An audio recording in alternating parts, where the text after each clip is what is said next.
صحیح بخاری اور مسلم شریف کے اندر مختلف دو روایتیں آتی ہیں ایک واقعے کے متعلق کہ ایک دفعہ کوئی غزوہ تھی، غالباً وہ مفسرین فرماتے ہیں کہ غزوہ حنین تھی۔ اس کے اندر حضور علیہ الصلاۃ والسلام اور آگے جو مشرکین تھے ان کے ساتھ زبردست ایک مقابلہ تھا، تو وہاں سے ان مشرکین کا لشکر آگے آیا، یہاں سے سید رسول اللہ علیہ السلام کے صحابہ کرام کا لشکر آگے چلا۔ تو اس دن ایک لشکر صحابہ کرام کے ساتھ لشکر میں ایک شخص تھا جو مسلمان سب اس کو کہتے تھے، وہ خود کو بھی مسلمان کہلواتا تھا۔ اس شخص نے بڑا قاتل قتالا شدیدہ، بڑا سخت مقابلہ کیا اور تمام مشرکین کفار کو جو ہے نا وہ مارا، اور بہت زبردست جنگ مسلمانوں کی طرف سے لڑا۔ تو حضور علیہ الصلاۃ والسلام کے پاس کسی صحابی رضی اللہ عنہ نے فرمایا کہ آج کے دن کوئی ایسی لڑائی نہیں کی ہوگی کسی نے جیسی اس شخص نے کی ہے۔ تو حضور علیہ الصلاۃ والسلام نے فرمایا ہاں لڑائی تو اچھی کی ہے، لیکن ہوا من اہل النار، آپ نے فرمایا لیکن وہ دوزخی ہے، وہ اہل نار ہے۔ تو وہاں صحابہ کرام چونک گئے کہ یہ کس طرح، اس نے تو بڑی اسلام کی مدد کی ہے آج۔ اب آخر میں جب وہ غزوہ ختم ہوتی ہے تو سارے صحابہ کرام آتے ہیں اور پھر اسی شخص کی تعریف ہوتی ہے کہ یا رسول اللہ علیہ السلام، آپ نے فرمایا کہ وہ اہل نار ہے، لیکن وہ آج جو لڑا ہے کتنے ہی کفار کو، مشرکین کو اس نے گرا دیا، اور آج اسلام کی سب سے بڑی کہ وہ جنگ میں مدد اس نے کی ہے، اور آپ نے فرمایا کہ وہ جہنمی ہے، وہ دوزخی ہے، اور وہ اسی طرح مرا ہے، تو وہ تو شہید ہوگا۔ تو یہاں پر حضرت سہل بن سعد رضی اللہ عنہ فرماتے ہیں کہ وہیں ایک ان صحابہ کرام میں وہ شخص کھڑا تھا، ایک ان کی اسی شخص کی جان پہچان رکھتا تھا وہ، تو اس نے کہا کہ میں بتاتا ہوں۔ وہ کہتا ہے کہ انا صاحبہ ابدا، میں ان کا،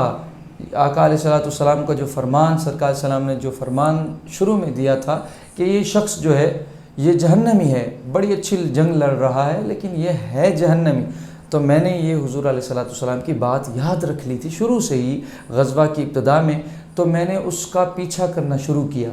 اور وہ روایت میں آتا ہے کہ وقف معہ، وہ ہمیشہ جہاں وہ رکتا تھا وہ شخص بھی پیچھے پیچھے اس کے ساتھ رکتا تھا، اسرع اذا اسرع اسرع معہ، اور وہ جہاں جہاں آگے تیز حملے کے لیے جاتا یہ بھی ساتھ جاتا، یہ اسے فالو کرتے ہوئے پیچھے پیچھے کہ حضور علیہ السلام نے فرمایا اہل نار ہے، میں دیکھوں کیا کرتا ہے۔ تو آخر میں اس پہ تمام اسے جو ہے وہ زخم، اور وہ مجروح ہو گیا، بڑے شدید زخم بھی لگے اسے، تو وہ جنگ کرتے کرتے پھر اپنے خیمے کی طرف گیا، اور وہاں جا کے اس سے وہ تکلیف برداشت نہیں ہو رہی تھی، اور وہ ساری صحابی رضی اللہ عنہ جو فالو کر رہا تھا وہ روایت بتا رہا ہے کہ وہ پس منظر کیا ہوا تھا۔ جب وہ وہاں گیا اسے بڑی تکلیف تھی، وہ جلدی مرنا چاہ رہا تھا، جس حالت میں وہ تھا وہ برداشت نہیں کر پا رہا تھا، تو اس نے کیا کہا، صحابی فرماتے کہ میں نے دیکھا، میں دیکھ رہا تھا وضع نسل سیفہ بالارض، اس نے اپنی تلوار کو، اس کے تلوار کے دستے کو جہاں سے تلوار پکڑی جاتی اس کو زمین پہ گاڑ دیا، اندر زمین کے، پھر اس کے بعد کیا کیا کہ وَذُبَابَهُ بَيْنَ ثَدَيَيْهِ، اور تلوار کی جو نوک تھی، جو دھار، وہ اس نے اپنے دونوں چھاتی ہے، سینے اس کے درمیان، چھاتی کے درمیان سینے کے یہاں رکھی تلوار کی نوک، اور تلوار کیونکہ مضبوط وہاں استوار تھی، تو اس کے بعد اپنی پوری باڈی ویٹ کو، پورے جسم کے وزن کو اس کے اوپر لگایا اور چھوڑ دیا اپنے آپ کو زور سے، تو وہ جو تلوار پوری اس کے سینے اندر چلی گئی، اور اس طرح اس نے اپنی خود کشی کر لی۔ تو یہاں پر وہ صحابی رضی اللہ عنہ کہتے ہیں کہ میں نے اپنی آنکھوں سے دیکھا، اور میں گواہی دیتا ہوں کہ آپ اللہ کے رسول ہیں، آپ نے جو فرمایا بالتحقیق آپ نے حق اور سچ اور بالکل صدق فرمایا، وہ دراصل خودکشی اس نے جا کے کی تھی، اور آقا علیہ الصلوۃ والسلام نے چونکہ خودکشی کے لیے ہمیشہ منع فرمایا ہے، آقا علیہ الصلوۃ والسلام بخاری شریف میں آپ فرماتے ہیں کہ کوئی شخص آپ کو کسی بھی اوزار سے، کسی بھی آلے سے، کسی بھی ہتھیار سے خودکشی کر کے مارے گا،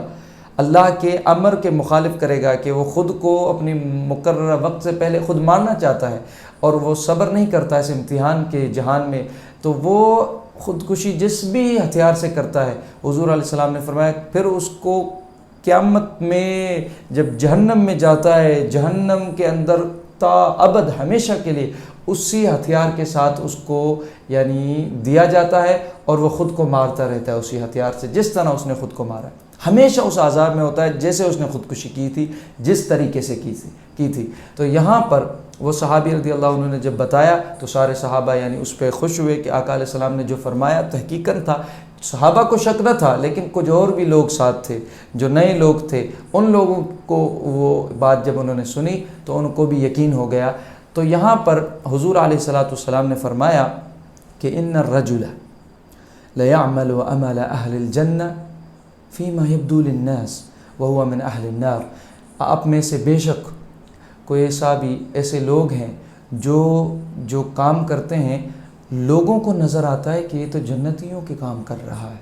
لیکن حضور نے فرمایا وہ دوزخی ہوتا ہے۔ پھر حضور علیہ الصلوۃ والسلام نے فرمایا کہ لَيَعْمَلُ مِنْ عَمَلِ أَهْلِ النَّارِ فِيمَا يَبْدُو لِلنَّاسِ وَهُوَ مِنْ أَهْلِ الْجَنَّةِ۔ پھر کچھ ایسے لوگ ہوتے ہیں جو آپ کے سامنے وہ عمل کرتے ہیں، لوگ دیکھتے ہیں یہ تو سارے جہنمیوں کے کام کر رہے ہیں، لیکن وہ اہل الجنہ ہوتا ہے، وہ جنتی ہوتا ہے۔ تو حضور علیہ الصلوۃ والسلام نے پھر اس حدیث کی بخاری میں جو روایت ہے اس میں آخر میں فرمایا کہ اللہ تبارک و تعالی جان لیں کہ جنت میں جو اسلام پر ہوگا اسے داخل کرے گا، اور یہ بھی جان لے کہ اللہ پاک دین کی مدد فاسق فاجر اور برے لوگوں سے بھی دین کی تائید اور مدد لیتا ہے۔ جس طرح وہ تھا تو جہنمی جس نے خودکشی کی، لیکن وہ بظاہر تو دین کے کام اللہ تعالیٰ نے اس دشمن سے بھی کام لیا، تو رب پاک کفار سے بھی کام لیتا ہے، کہیں اللہ تعالیٰ فاسق فاجر ظالموں سے بھی کام لیتا ہے،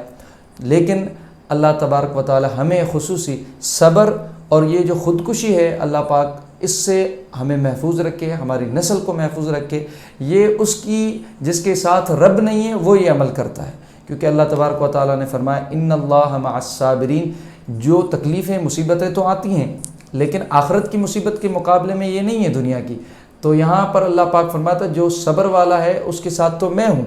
تو یہ اس کی نشانی ہے، جو خودکشی کرتا ہے، جو صبر نہیں کرتا، اس کے ساتھ خدا نہیں ہے۔ اللہ پاک جس کو اپنی قربت سے محروم کرتا ہے وہ یہ عمل کرتا ہے۔ تو اللہ پاک ہمیں یہ عقل اور شعور اس پر استقامت نصیب فرمائے، اور جو زندگی رب نے دی ہے اسے صبر سے کاٹنے کی توفیق نصیب فرمائے۔